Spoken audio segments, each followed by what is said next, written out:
If you want to take pictures in Forza Horizon 5, you need to be using these photo mode settings. But before we get into that, I do have to announce that I'm going to be running $20 daily giveaways all throughout the month of December on this channel. And if you want to win, then all you have to do is be the first person to comment what car I'm going to get from the wheel spin of the day. So we're going to be starting with 1 wheel spin on December 1st and then ending with 31 wheel spins on December 31st and just working our way up. So for example, here's today's wheel spins. So if you guessed that I would get the Q60 concept Infinity car, then you would win $20. Comment your guesses down below. So you may be asking yourself if I'm really credible enough to be giving you this advice, and I'm not going to give you an answer so that you keep on watching the video.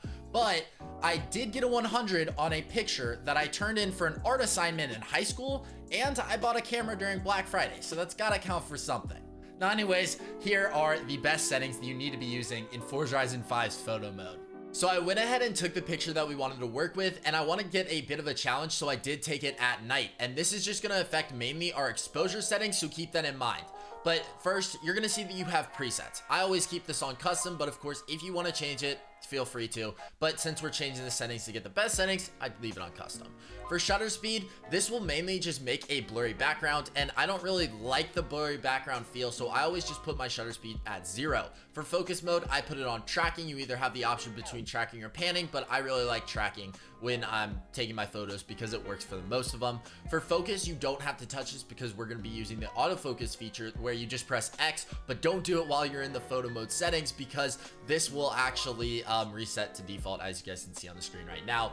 For exposure, I would normally keep this on 50. If it's a perfect day, put it on 50, but since it is dark, you're going to want to increase it. If you make it higher, then you're going to get a lighter image and more light's going to be coming into the camera, so you're actually going to be able to see at night. So I would go right around like 82 with this one. I think that looks really good. Aperture, I keep it on 0. You don't have to worry about these next two settings. Then for contrast, color, and brightness, I'd keep these around 50. Play around with it and see which one you like best. I'm going to go ahead and increase my contrast to 60 and my brightness, I'm going to go to like 57. I feel like that's pretty good, but be aware if you go too high, then it will just like ruin your image. So 57 is good for us. Sepia, I turn it down to 0. If you were to turn it up, then you'd kind of get like the olden day feel. So if that's what you're going for, feel free to play around with those settings, but I like mine at 0. For vignette, there's two settings that we need to talk about. The actual amount, where if you put it too high, it's going to look way too obvious that you're using it. So if you want to use it, put it between the ranges 30 and 70, but if you're not using it, just leave it at 0. For this photo, I actually think that it would look really good with a slight vignette, so I'm going to put it right around 32.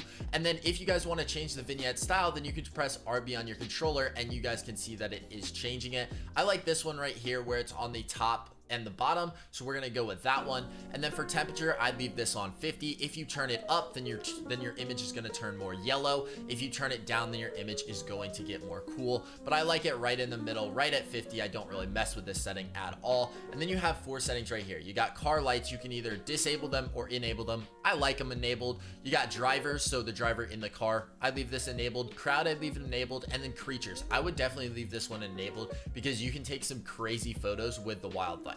So the next thing that I want to talk about is framing. That's where in photos you have something in the foreground where the car is mainly going to be in the background, or it could even be the cars in the foreground, like you're looking through one of the axes.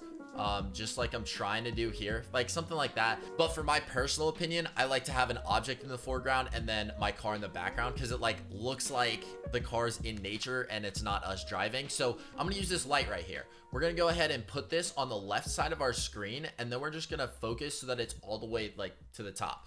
And now we can actually use our autofocus mode and we can basically focus up on the car. And I really like the look of this picture, so all you got to do is press A to take it.